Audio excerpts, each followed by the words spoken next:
शुरुआत जाटव साहब आप ही से करेंगे। आरोप के बारे में आप जान गए, समझ गए, कोई नई बात नहीं है। हर बार आपको कटघरे में खड़ा किया ही जाता है बात जब भी जाति और आरक्षण पर आती है। ऐसे में अभी के माहौल के बाद पूरा देश युद्ध की स्थिति से गुजर रहा था, उसके बाद फिर से वापस यदि राजनीतिक टिप्पणियों की बात की जाए रक्षा से इतर हटकर, आप पर एक बार फिर से आरक्षण विरोधी होने का इल्जाम लगा है।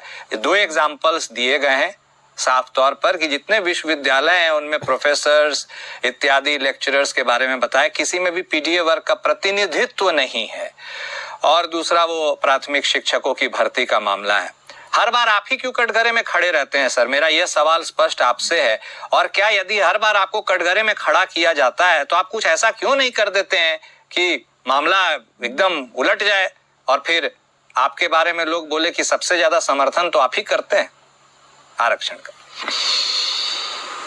देखिए, समाजवादी पार्टी या इंडिया अलायंस का जो ये पीडीए, ये इसका कौन कौन इसकी डेफिनेशन है, इनको ये स्वयं नहीं पता।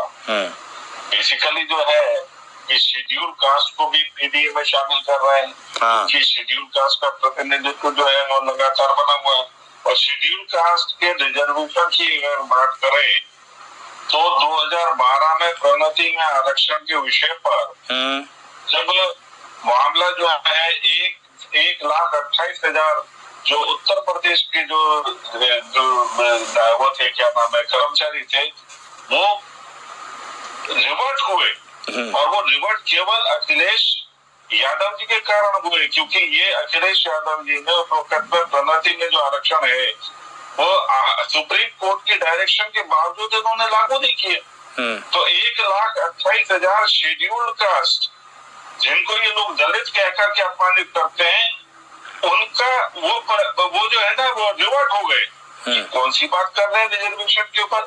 और जिस वक्त में संसद में रिजर्वेशन का ये जो प्रोन्नति में आरक्षण के बिल को रखा गया, वहां पर इन्हीं के नेता ने उसको फाड़ दिया। आप आरक्षण की बात कर रहे हैं? आप जितना अपमानित करते हैं बाबा साहब भीमराव अम्बेडकर के, जिनको सीधे तौर पर जो आरक्षण का लाभ मिला शेड्यूल कास्ट और शेड्यूल ट्राइब को, आज आप बाबा साहब का नाम दे करके जो है ना लोगों को गुमराह करने की बात कर रहे हैं। और रही बात आप पीडीए की जो बात कर रहे हैं, अरे आपकी डेफिनेशन ही नहीं मालूम आपको पीडीए क्या है। इसमें पिछड़ा वर्ग है उसको पूरा आरक्षण मिल रहा है। इसके अलावा हमने ईडब्ल्यूएस जो सामान्य वर्ग के जो वीकर सेक्शन के लोग हैं उनको भी आरक्षण देने की व्यवस्था बनाई और उसका लाभ मिल रहा है उन लोगों को। हमारे जो पिछड़ा वर्ग जिस वक्त में मंडल कमीशन की सिफारिशें लागू की जानी थी, उस वक्त में राजीव गांधी जी ने इसका ऊपर जोर विरोध किया। जाटव साहब, आरक्षण के बारे में तो वो आप पर तीर चला ही रहे हैं। आपको कह रहे हैं कि प्रतिनिधित्व तो करने आप नहीं दे रहे हैं, पिछड़ा वर्ग को लीड नहीं करने दे रहे हैं उनको। मतलब बड़े बड़े जो ऑफिसर्स लीडर्स, मतलब जो पूरे विभाग की जिम्मेदारी संभाले, उन पदों पर वो नहीं दिखते हैं, ऐसा भी शायद उनका आरोप है। ये देखिए, ये मिथक आरोप है।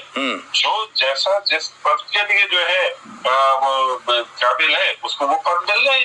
और आप तो क्या बात कर रहे हैं? ये लोग तो जो है ना मुस्लिमों को लेकर के जिस तरीके की बात कर देते हैं, आज हमारे पूरे देश का प्रतिनिधित्व जो है हमारी बेटी जो है सोफिया कुरैशी ने किया, या वहमिका सिंह ने किया। क्या बात कर रहे हैं? लोगों को गुमराह कर रहे हैं।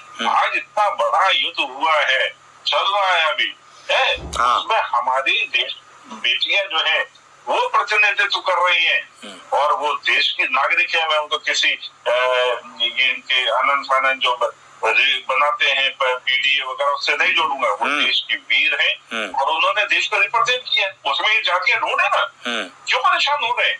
आज इनको केवल समाज को बांटने की कोशिश कर रहे हैं। और मैं नहीं समझता कि उसको लेकर के जो है ना बहुत ज्यादा देश की जनता जो है उनको समर्थन देगी।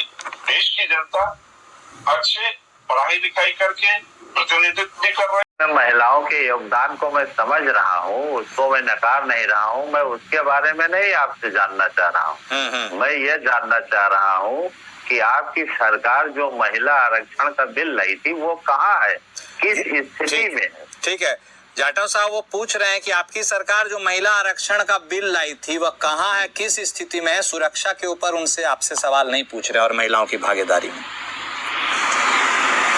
आरक्षण का बिल तो अखिलेश जी भी थे ना उस वक्त में। हाँ। उनसे पूछ लो वो कब तक पारित होना है, वो सब चीजें तय हुई थी ना, संसद में तय हुई थी, तो वो पूछे। और रही बात, अगर आपको नहीं मालूम है तो मैं आपको बता दूं, 2029 तक उसको लागू किया जाएगा। नए परिसीमन के साथ में उन सभी सीटों पर महिलाओं के आरक्षण की आपूर्ति की जाएगी, क्योंकि अभी नया परिसीमन होने जा रहा है, उसके बाद में उसके परिणाम जो है जो महिला आरक्षण का है, उनका राजनीतिक क्षेत्र में जो है पूरा वो दिखाई देगा। ठीक है, मुस्कुरा रहे हैं आप पासी साहब। हाँ बोलिए। पढ़ाई के क्षेत्र में, एकेडमिक क्षेत्र में, वहाँ पर महिलाओं को आरक्षण मिल रहा। ठीक है, आप बहुत मुस्कुरा रहे हैं पासी साहब, आपको तो बता रहे हैं 29 तक आएगा, आपको मिथ्या लग रहा है क्या, झूठ लग रहा है क्या? जाटो साहब, सारी बिलें आपकी पास हो रही हैं। हाँ। और जो है महिला आरक्षण बिल क्यों 29 में वो भी हो जाए। सामाजिक न्याय पे, अगर सामाजिक न्याय का पक्षधर है भाजपा। हाँ, जवाब दे रहे हैं जाटव साहब, 1 मिनट। हाँ बोलिए जाटव साहब। हाँ, पार्टी जी जो बात कहना चाह रहे हैं ना बेसिकली, कि सरकारी नौकरी में आरक्षण की बात कह रहे हैं।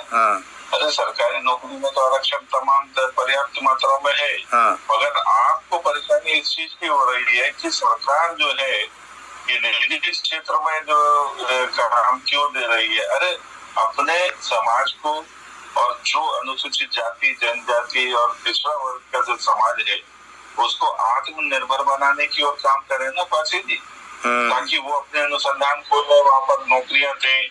और आज मोदी सरकार इसी काम में सब लोगों को प्रगति दे रही है कि आप आत्मनिर्भर बने, आपको बगैर किसी गारंटी के। नहीं तो आप आत्मनिर्भर कैसे बनाएंगे? 5 किलो राशन दे करके लोग जो है कारोबार कर रहे हैं।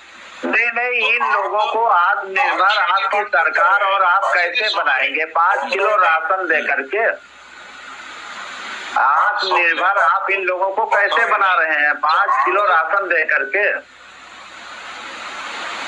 भाई आप बताइए, आत्मनिर्भर कैसे बना रहे हैं? 5 किलो राशन देने से ये आत्मनिर्भर बन जाएंगे? पूरा योगदान है।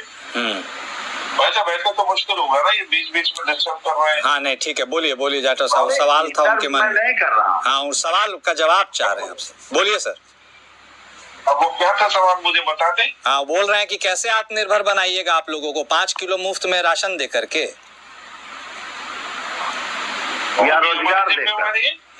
अगर मान लो कहीं किसी प्रकार की कोई कमी है तो इस देश के रोटी, कपड़ा और मकान पर सरकार को बांटने की जिम्मेवारी है। जिनके पास रोटी की कहीं भी कमी है, कहीं पर मकान नहीं है या शौचालय नहीं, हम दे रहे हैं ना, तो ये जिम्मेवारी निभा रहे हैं। इसके कारण से आप ये मत कहें कि जो है ना ये और एक बात बताएं, आज अगर हम पूरे देश को 80 करोड़ लोगों को राशन दे रहे हैं तो कम से कम उनके सामने भोजन की परेशानी। आपके समय में तो ऐसे मैंने तमाम मामले देखे जिसमें पूरे परिवार जो है भूख के कारण से सुसाइड किया करता था, आप ही के शासन में देखा। तो इस तरीके की समस्याएं आज के समय में नहीं है ना। आज आपके घर में कोई मेहमान आता है तो आप उसको खाना खिलाने के लिए बगल वाले घर से राशन लेने के लिए नहीं जाते। जाटो साहब देखिए, डाइवर्ट ठीक है जाटव साहब, ठीक है जाटव साहब, ओके जाटव साहब। अब बताइए आपका क्या स्टैंड है? चलिए, आप जो बोल रहे हैं पासी साहब वो जरूर बोलिएगा इसके जवाब में, जाटव साहब के जवाब में, लेकिन यह भी बता दीजिए। ठीक है, क्विक क्लोजिंग, वक्त का अभाव है, मैं समझ गए पासी साहब, वक्त का अभाव है, क्विक क्लोजिंग जाटव साहब जवाब दे दीजिए जल्दी से। पार्टी जो है वो शेड्यूल कास्ट के प्रतिनिधित्व की बात करते हैं, राजनीति में करते हैं, या एकेडमिक क्षेत्र में चाहते हैं, या नौकरी में चाहते हैं, या दलित वर्ग का, शेड्यूल कास्ट का, या शेड्यूल ट्राइब का, या पिछड़े वर्ग का।